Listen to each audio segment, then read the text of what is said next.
காங்கிரஸால் பாஜகவால் காலூன்ற முடியாத ஒரு மண் இருக்கிறது என்று சொன்னால் அது இந்தியாவிற்கு தெற்கே இருக்கிற தமிழ்நாடு தான். முன்னாடி சிதம்பரத்துக்குள்ள வரக்கூடாதுன்னு சொல்லுவாங்க.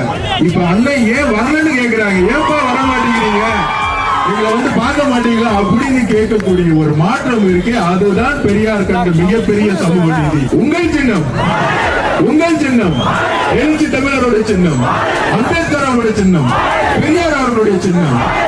பானை வெற்றி பெற்று மிகப்பெரிய அளவில் 3000 ஓட்டு இல்ல, இன்னைக்கு 2 லட்சம் ஓட்டுக்கு மேல மிகப்பெரிய வெற்றி பெறுவார் தலைவர்கள். விடுதலை சிறுத்தைகள் கட்சியுடைய மிகப்பெரிய குறிக்கோள் அண்ணனுடைய 40 வருட உழைப்பு.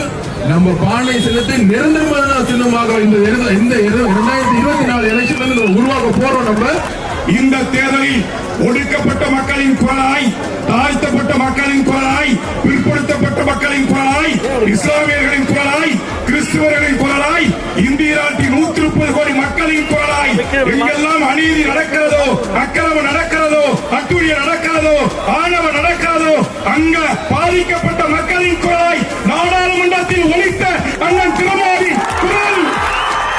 இந்த வேளையில் நாம் எல்லோரும் அமர்ந்திருப்பது என்பது ஒரு சமூக நல்லிணக்கத்திற்கான அடையாளம். நாம் ஒற்றுமையாக இருக்க வேண்டும், இருப்போம். அதில் எந்த மாற்று கருத்தும் இல்லை.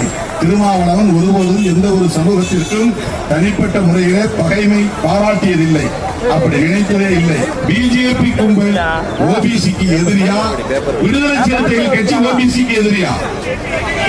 அந்த பிஜேபியோடு கூட்டணி வைப்பவர்கள் எப்படி இந்த சமூக தலைவர்களாக இருக்க முடியும்? ஓபிசி மாணவர்களுக்கு இடஒதுக்கீடு கொடுக்கவே கூடாது என்று சொல்லுகிற ஒரு கட்சி பிஜேபி. அந்த கட்சி மீண்டும் ஆட்சிக்கு வரக்கூடாது.